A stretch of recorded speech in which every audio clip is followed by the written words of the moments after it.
Hello everybody, welcome back to your favorite home transformation show where we take the ordinary and make it extraordinary.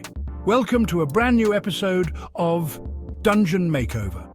Today we're diving deep into the world of medieval aesthetics. That's right folks, we're ditching the sunshine and rainbows for something a little grimmer. Think dark stone walls, iron chandeliers and a touch of the macabre. Today we're transforming this perfectly normal living room into a medieval dungeon. Imagine walking into your home and feeling like you've stepped back in time to the age of knights and castles. Because who needs natural light and comfortable seating, right? Instead, we're going for torches, heavy wooden furniture, and maybe even a faux torture device or two for that authentic dungeon feel. Let's meet our brave homeowners, who for some reason trusted us with their house keys. They have no idea what they're in for, but they're excited to see the transformation.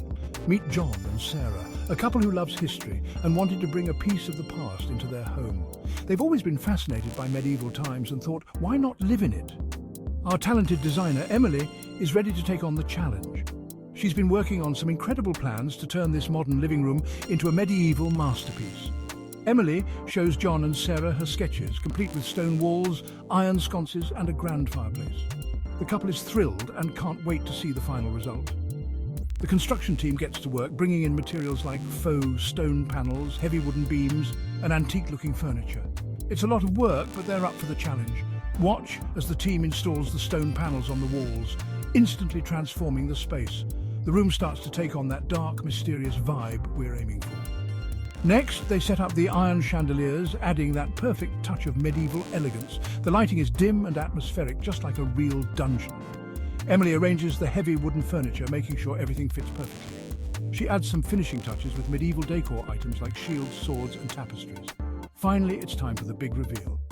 John and Sarah walk into their new medieval dungeon living room and are absolutely blown away. They can't believe how different it looks. Their faces light up with joy as they take in all the details. The stone walls, the iron chandeliers, the grand fireplace. It's everything they dreamed of and more. Emily and the team join them to celebrate the successful transformation. It's been a lot of hard work, but seeing the homeowners so happy makes it all worth it. And that's a wrap for this episode of Dungeon Makeover. Thanks for joining us on this incredible journey. Stay tuned for more amazing transformations. Until next time, keep dreaming big and making your home uniquely yours. Meet our design duo, Agnes and Bob. Ready to tackle any challenge with my trusty duct tape and a rusty spoon? And don't let the rubber chicken fool you, I've got a vision! Let's see if they can turn this mess into a masterpiece, or at least a passable dungeon. First things first, every good dungeon needs a sturdy, imposing door to set the tone. Safety first. That's why we chose a door made entirely of recycled cardboard for this project. And by sturdy, we mean it might withstand a light breeze if we're lucky. Bob insisted on the glitter, of course. He calls it dungeon chic, naturally. Next up, paint. We're going for that authentic, centuries-old dungeon ambiance. Think shades of despair, hints of mildew, and a touch of I haven't seen the sun in years. We're using a special blend of charcoal, mud, and tears. Mostly Bob's, he's very sensitive. Let's just say Picasso is probably rolling over in his grave.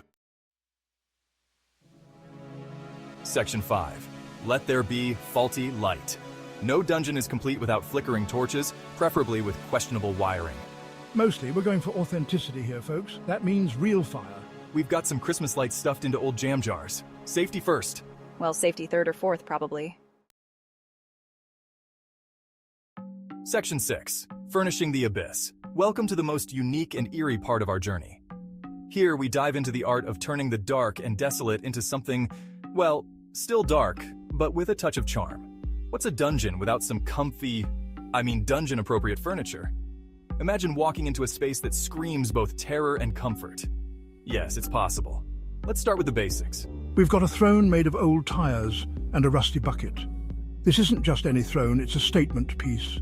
The tires, worn and rugged, tell tales of journeys past, while the rusty bucket adds a touch of industrial chic.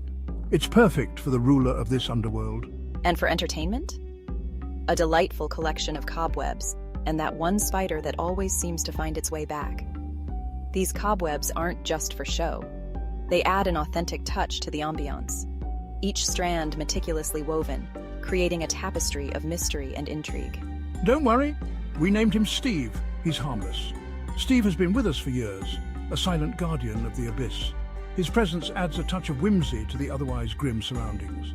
He's a reminder that even in the darkest places, there's room for a bit of humor. Mostly. The furniture here isn't just about looks. It's about creating an experience. Take this rickety wooden chair, for instance. It creaks with every movement, adding an element of suspense. And the duct tape? It's not just holding it together. It's a design choice, a nod to the resourcefulness required in such a setting. Lighting plays a crucial role in setting the mood. Dimly lit candles cast flickering shadows, creating an atmosphere of uncertainty. Every corner holds a secret, every shadow a story. It's about embracing the unknown and finding beauty in the eerie. Let's not forget the accessories. Ancient books line dusty shelves, their pages filled with forgotten lore. These aren't just for decoration, they invite exploration. Each book is a portal to another world, a chance to uncover the secrets of the abyss. Iron chains and shackles add a touch of authenticity. They remind us of the dungeon's history, of the countless souls who once roamed these halls. But in our furnished abyss, they serve as a reminder of resilience and strength. The walls are adorned with eerie paintings and haunted portraits. Each piece of art tells a story, capturing moments of fear and wonder. They add depth to the space, making it more than just a dungeon, but a gallery of the macabre. Antique mirrors with cracked glass reflect distorted images, adding to the sense of unease. They challenge our perception, making us question what's real and what's imagined. It's all part of the experience, a journey into the unknown. Tattered curtains and broken windows complete the look. They let in just enough light to keep things interesting while maintaining the overall gloom. It's a delicate balance, creating a space that's both inviting and intimidating. Old lanterns with flickering lights guide our way through the abyss. They symbolize hope in the darkness, a beacon for those brave enough to venture deeper. Each step is a discovery, each moment a chance to embrace the unknown. Worn-out rugs with faded patterns add a touch of warmth. They tell stories of countless footsteps, of journeys taken and paths crossed. They ground the space, making it feel lived in and real. And finally, mysterious artifacts and hidden treasures are scattered throughout. Each item holds a story, a piece of the puzzle that is the abyss. They invite curiosity, encouraging us to explore and uncover the secrets that lie within. So there you have it, a furnished abyss. It's a place of mystery, of history, and of unexpected charm. It's a reminder that even in the darkest places, there's beauty to be found. Welcome to the abyss, where every corner holds a story, and every shadow a secret. Section 7, Medieval Mishaps and Mayhem. Things haven't gone exactly according to plan. There's been paint spillage, glitter explosions, and a minor incident involving Bob, a ladder, and a bucket of dungeon grime. But hey, that's live TV for you.